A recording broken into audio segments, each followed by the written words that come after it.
نماز کے بغیر جو اپنی زندگی گزارتے ہیں ان کی زندگی میں سوائے ٹینشن اور دکھ کے اور ہو کیا سکتا ہے؟ خشوع کے ساتھ نماز کرنا سیکھو. نماز پڑھنے کے بعد آپ ہلکے پھلکے پاؤ گے اپنے آپ کو. رقت کے ساتھ اللہ کے حضور گڑ گڑاتے ہوئے سجدے کرو, اس کا اپنا سرور پاؤ گے. اللہ اکبر. لیکن ایک بندہ کہے کہ جناب میں نماز پڑھتا ہوں لیکن ایسی کیفیت تو پیدا نہیں ہوتی, تو شیطان اس کو کہتا ہے کیا فائدہ ایسی نماز پڑھنے کا؟ لوگ بھی کہتے ہیں فلاں بندے سے یہ جرم بھی سرزد ہوتا ہے, نماز بھی پڑھتا ہے, اس کی نماز کو مورد الزام بناتے ہیں. تو بندہ بھی کہتا ہے چھوڑے, نماز نے مجھے کیا فائدہ دیا.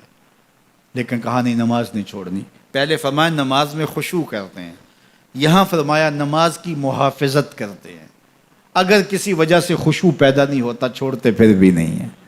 یہ اللہ کا فریضہ ہے. محدث کچھوچوی علیہ رحمہ سے ان کے ایک مرید نے کہا حضرت نماز پڑھتا ہوں لطف نہیں آتا, مزہ نہیں آتا. تو آپ نے حیرت سے کہا کہ اس کے باوجود پڑھتے تو ہو؟ کہا جی وہ تو اللہ کا حکم ہے, وہ تو پڑھتا ہوں. تو محدث کچھوچوی علیہ رحمہ جھومنے لگے, کہا واہ واہ, تم لطف کے بندے نہیں اللہ کے بندے ہو.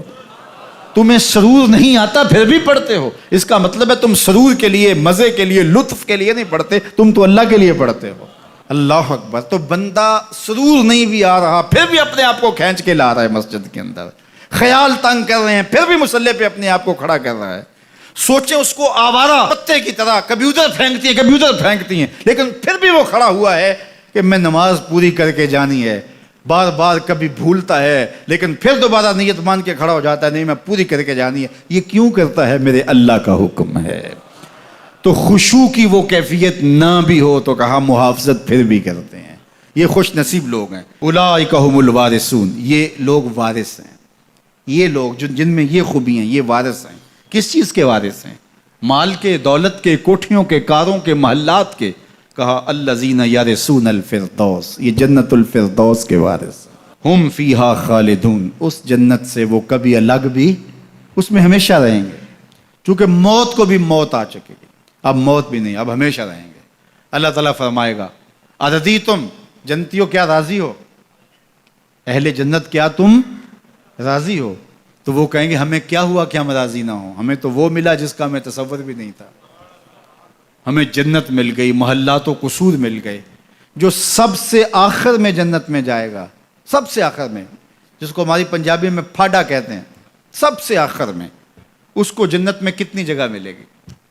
جو بندہ سب سے آخر میں آتا ہے اس کو دھوپ میں جگہ ملتی ہے, جو اس سے تھوڑا سا پہلے آئے گا اس کو برآمدے میں ملی, جو اس سے پہلے آیا اس کو اندر جگہ ملی. ایسے ہی ہوتا ہے. تو جو سب سے آخر میں جائے گا جنت میں تو وہ سب سے بڑا گناہگار ہوگا, اور جہنم کے رگڑے سہ سہ کے وہ جہنم سے نکلے گا سب سے آخر میں. بخاری شریف میں تذکرہ موجود ہے. اللہ کے حضور حاضر ہوگا اور اللہ اس بندے کو کہے گا بتا کیا چاہیے؟ وہ کہے گا مالک مجھے یہ چاہیے. اللہ فرمائے گا لک ما تمنیت, جو تو نے آرزو کی جا سب کچھ میں نے تیری جھولی میں ڈال دیا, اب جنت میں چلا جائے. اب اس کو تو یہ ہوگا سایہ دیوار میں جگہ مل جائے تو غنیمت ہے, جنت کے کسی درخت کے نیچے جھونپڑا لگا لوں تو کافی ہے, چلو کوئی 2 مرلے کا 3 مرلے کا کٹھیا بھی مل جائے تو کافی ہے. اس کے لیے تو اتنا ہی کافی کہ جہنم سے نکل گیا. لیکن اس کو کہا جائے گا جا جنت میں چلا جا, اور تیرے لیے جنت میں دنیا سے 10 گنا جگہ ہے. دنیا سے, بخاری کی روایت, 10 گنا جگہ. یہ 7 بر اعظم پہ پھیلا ہوا جہاں, اور اس کو 10 سے ضرب دے, اتنی جگہ اس کی ہے جو سب سے آخر میں جائے گا. جب اللہ یہ فرمائے گا تو وہ کہے گا اتسخر وانت الملک, میرے رب تو مجھے رب ہو کے مذاق کر رہا ہے, مالک ہو کے مجھ سے مذاق کر رہا ہے, بادشاہ ہو کے مجھ سے مذاق کر رہا ہے. اس کو لگے گا ہی نہیں کہ مجھ کو, میں ساری زندگی پاپ کرنے والا لیکن ایمان کا چراغاں تو اندر تھا. اللہ اکبر. آج نکلے گا تو جنت میں سب سے آخر جانے والے شخص کو کتنی جگہ ملے گی؟ دنیا سے 10 گنا جگہ دنیا سے سب سے آخری شخص کو, پھاٹے شخص کو ملے گی.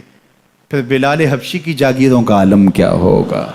ابو بکر عمر کی جاگیروں کا عالم کیا ہوگا؟ بابا فرید گنج شکر, داتا گنج بخش علی اجویری, شیخ احمد مجدد الفسانی کی جاگیروں کا عالم کیا ہوگا؟